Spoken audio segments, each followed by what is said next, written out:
Hey guys, how's it going? specv here for another video, and today we are going to go over things you should do before you try to tune your specv or just any other Nissan. Well, or a car just in general. So let's get into it. Right now I'm letting the car warm up because the first thing I'm doing to prep it for tuning is I'm doing a fuel system clean.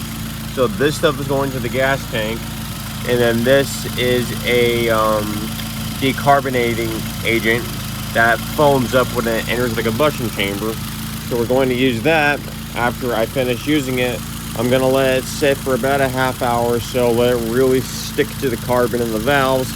Then I'm going to use this stuff here to hopefully break it all apart, because the less carbon you have on your valves and on your piston, the better the motor is. If you get too much carbon on the piston itself, then you could potentially raise the compression ratio, and that's not where it needs to be. Too much carbon on the valves, and then there's possibility of A, the air not flowing over the valve as well as it could, and B, you don't want the valve to stick open a teeny tiny bit because it won't create a good seal. So let's go ahead and slap this shit in. Isn't this sticker so true now?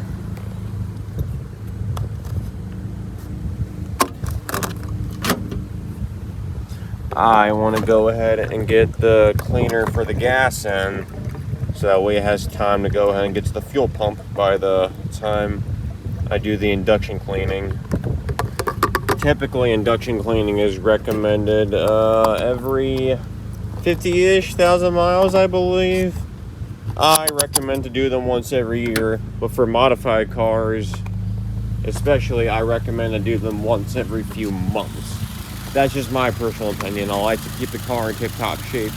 So we're going to come back once the car is all fully warmed up, and we're going to do this induction cleaning, and I will show you how to do it.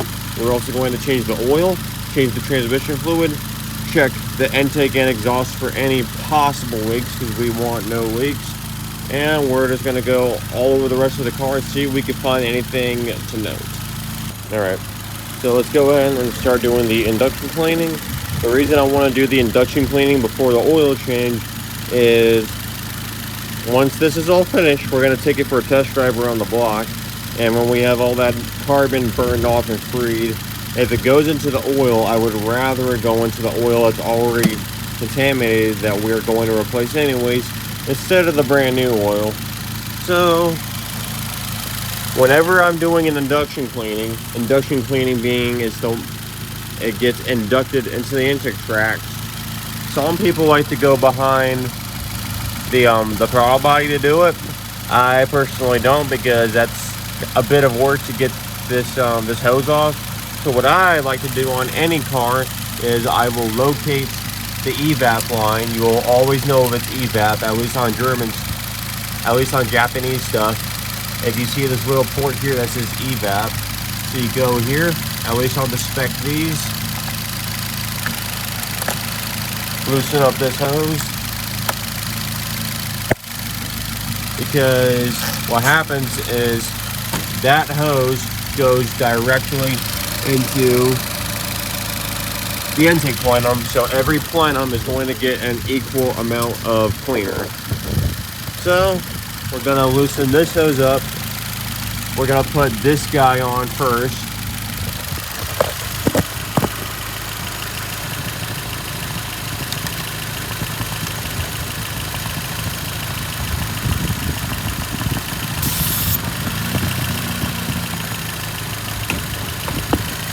If you heard when I took that hose off, it pulled a vacuum, and that vacuum is what's going to suck this cleaner into there. But you have to be a bit careful with this cleaner because it's very strong stuff. You're going to have to listen to the motor and listen for when it starts adding fuel to compensate for the extra cleaner, because again, you don't want it to stall out. And let's do this. Yeah, don't do that. In an effort to not repeat my previous mistake, let's only add a little bit at a time, because as you can see, the motor reacts rather quickly. So yeah, you're just going to listen to the engine a bit. When it starts revving up, then you know you're fine-ish. But once it starts misfiring, you need to back off a little bit. If it starts misfiring, it's no big deal to erase the code if you have a scan tool or something. But once you do have this stuff in there, it can make it harder for the motor to fire back up afterwards. So it's just going to be a whole lot of modulating with the thumb. At least on this style stuff that I'm using. I'm using Wins. You're welcome to use seafoam or whatnot. This is just what I happen to have at work. And now I know it's actually doing its job. And for that money, I kind of made it sound like a Subaru too.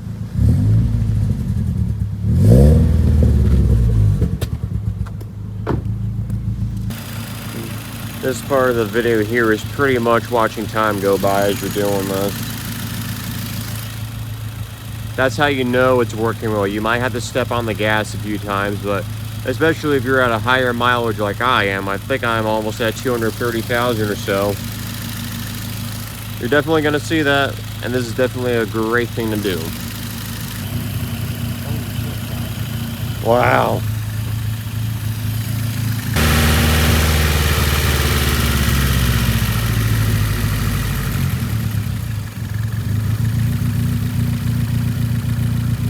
Hey, this is Smokey and there's the Bandit. All right, so the car finished its fuel induction clean with the stuff I was just using. So what I did is I opened up this bottle and I poured it into this little thing we have here, connected that to the same hose. I'm going to let the car sit for about 20 minutes or so because I want that foaming stuff to really soak into the carbon that's on the valves and in the intake runners, and so that way when we go to start the car up, hopefully that stuff will be so soaked to where it breaks up easier when we start using this stuff. And then we are going to drive afterwards rather aggressively. So I guess that's normal driving for car guys. And after that, we're going to bring it into the shop and we're going to start draining the oil, and we're going to change out the transmission fluid, and we're going to do all of our checks from there. All right, time to start her back up again. The good thing about this part of the induction cleaning cycle is you don't really need to watch the car while you're doing it. It could take anywhere from a half hour to 45 minutes to do this part. So you really don't even have to leave the car attended during this part. It gives you time to do anything else, errands, whatnot, and you just let that thing drain. And once it's fully drained, go ahead and reconnect the hose and drive this thing around to get all the carbon out. Something else you can do to try to speed up the process a little bit is I put a little O-ring, at least if you have this type of system here, I put an O-ring underneath this channel here. Inside this channel there is a little pinprick hole that it uses, I guess, to meter the vacuum or something. So I put that O-ring over it just enough to where it sucks in a little bit more, but I left it on top. I left it off of it just enough to where it won't stall out the car. All right, so while you're letting this do its fuel system cleaning, now is a fantastic time to go ahead and start checking for leaks, because this is already at operating temperature and the oil temperature and all is already where it needs to be. So this is a great time to check your coolant reservoir, check your valve cover gaskets, check the coolant lines, make sure nothing is leaking.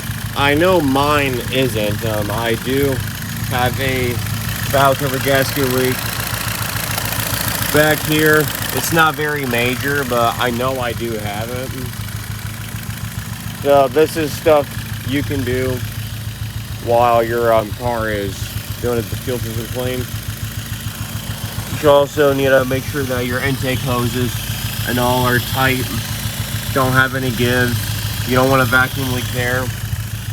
After this, we'll do the oil change and I'll show you how to check for exhaust leaks.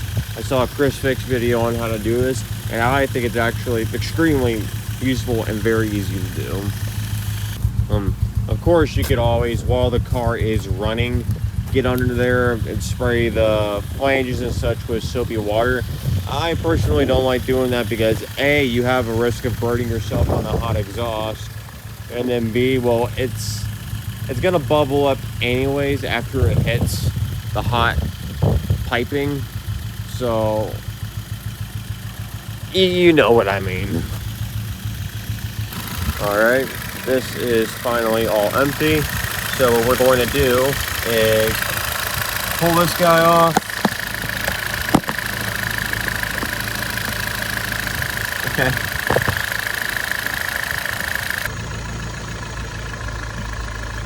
All right.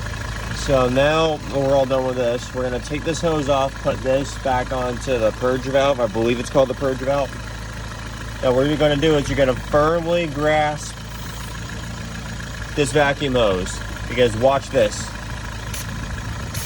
I could change the idle just by fucking with this. So we're gonna pinch off the vacuum hose until we're able to slip it onto here. And that way we don't spring a very bad vacuum leak. So let's go ahead and put this hose clamp back on. Just like so. And then on my spare phone right here, I have an OBD2 app set up. Now, these two performance codes are because I'm catless. And that's going to be fixed once I get the tune. That's multiple cylinder misfire detected. That's the one I want to erase. So let's go ahead and erase that. Confirm it. Confirm it. Erasing codes now. Now it should fire better. So now let's go ahead and take this thing on a drive and clear out all the carbon. I don't know if you can see that, but we're burning a little bit. Let's get this thing on the road.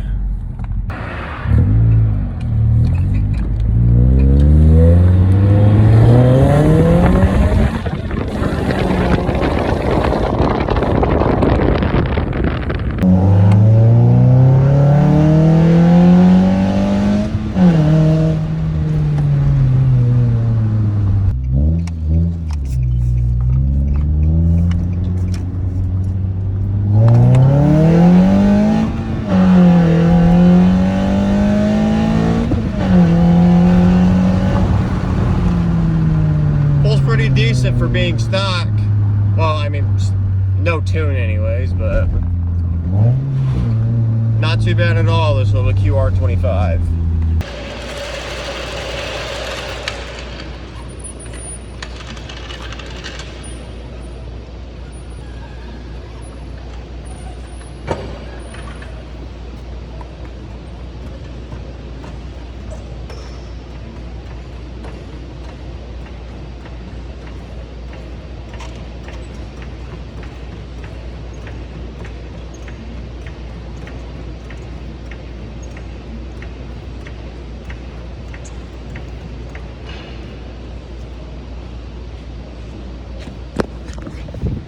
For those of you who might not know, that is in fact a jacking point.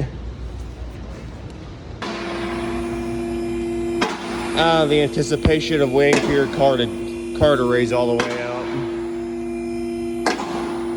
Blue and bronze is such a fantastic color combination. My calipers said I'm just an SC, not an R or a spec V. The reason I like to drain the oil while the car is still very hot is because the oil then becomes very thin, so I can get more of it to drain out and faster. Right, I am using the 9E1A. This V8 filter. I'm using the V8 filter over the OEM filter because this is bigger, so it holds a little bit more oil. So hopefully the oil lasts longer. Here is your drain plug. And here is your fill plug. And we're going to be trying out MT85 Redline this time instead of the OEM. Glance my gorgeous Armada Performance 3-inch mid pipe. Now let's get ready to watch this all come out. Almost there. There we go. It still looks clean. I would just rather use what I've been told by multiple people is better stuff. I believe this transmission takes like 1.7 quarts, so I bought 2 of them. Hey, look, it's a GTR. R. I have this machine here that can put the fluid in for me. So take this nozzle here, get over to where you need. We'll stick it into the fill hole a little bit while that's still unplugged. The reason being, I'm gonna flip this on and then off super quick. So that way I can make sure that all this fluid has actually dripped out.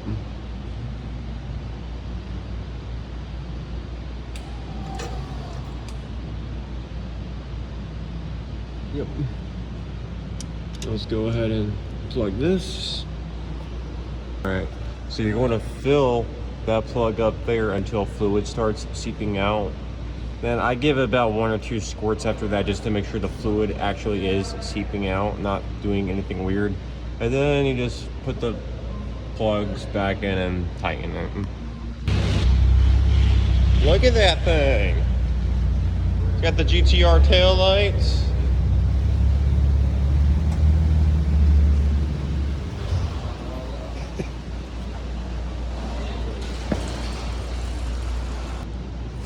Now, you can probably see here, I have some sort of fluid leak there, and then underneath the intake manifold, well, you can't really see it, but camera quality.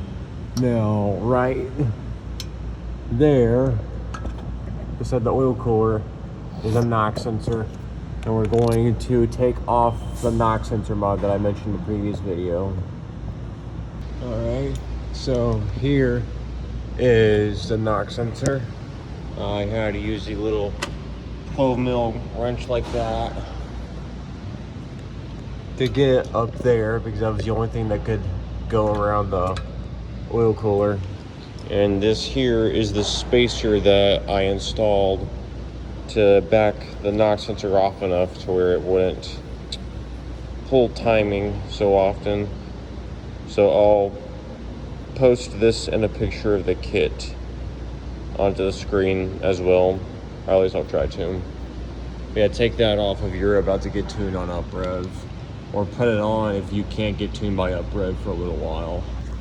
The reason taking the knock sensor off, the knock sensor mod off before you get tuned is such a necessity is the tuner is going to reconfigure the knock tables so that way it's reading it more efficiently.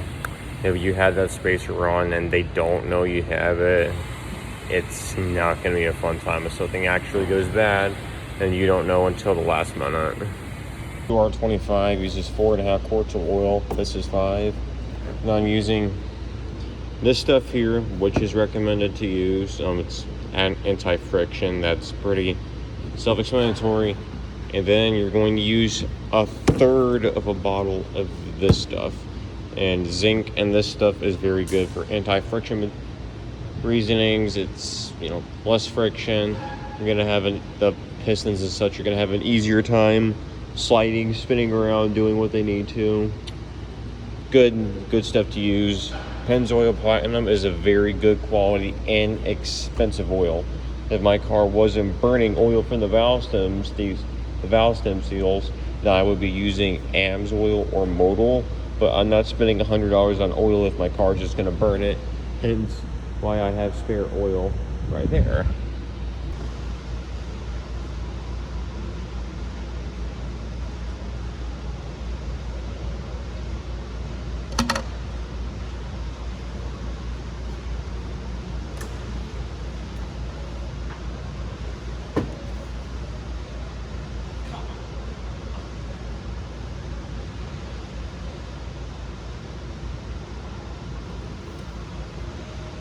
Got the oil all topped off, emptying out the catch can.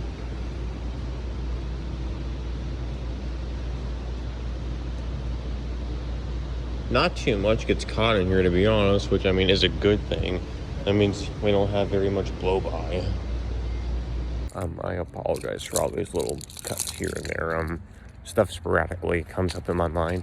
Also, if you do not know the last time you did them, spark plugs. Just replace the spark plugs.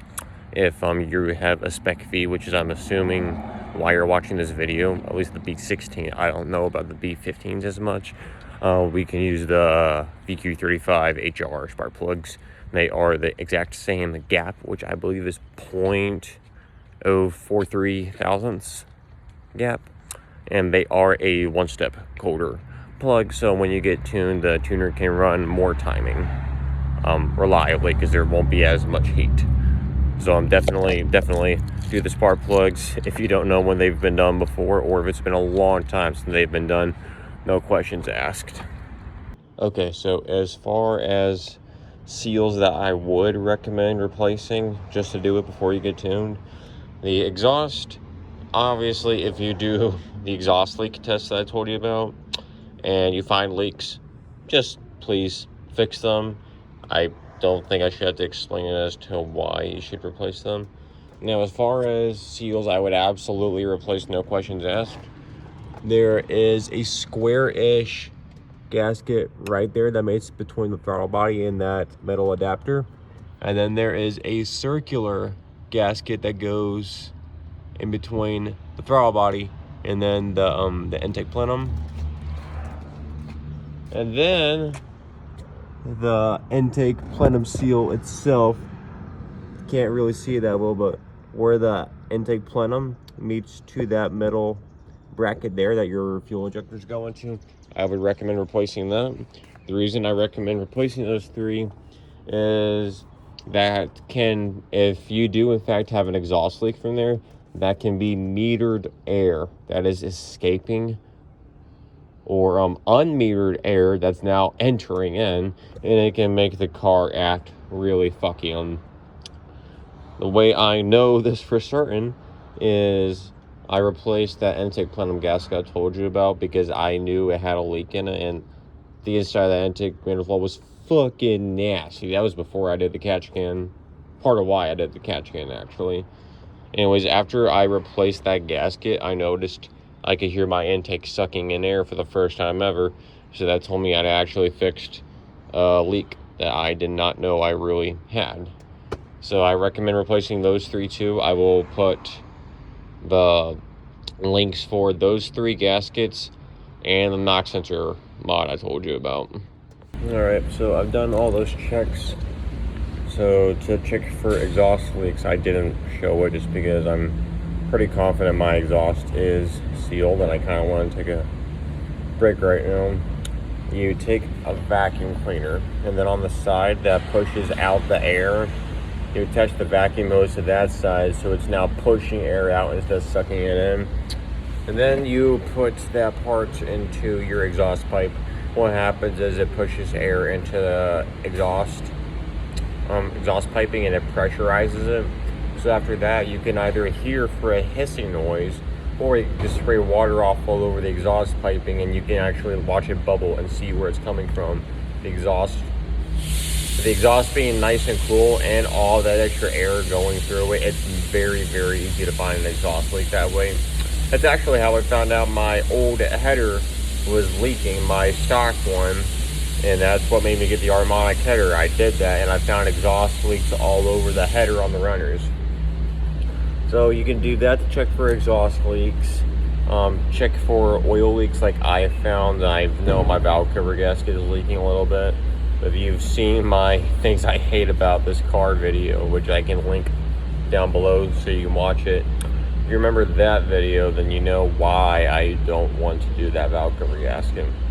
Other things you can do is check your suspension component and check the bushings. If the bushings are cracked or worn out, you need to replace those, because right now you're probably fine with the way they are, but once you start putting more horsepower to that entire chassis, it's going to wear them out even further and possibly break the bushing. I've seen bushings worn out to the point to where there's no rubber around the part that holds whatever it is, and like control arms and such. So I always recommend replacing bushings and just replacing your suspension components in general. Like I said, check for any oil leaks, any coolant leaks. If you have an automatic transmission, check your automatic transmission fluid lines. Just stuff like that. Anything that could go wrong, when the car gets tuned.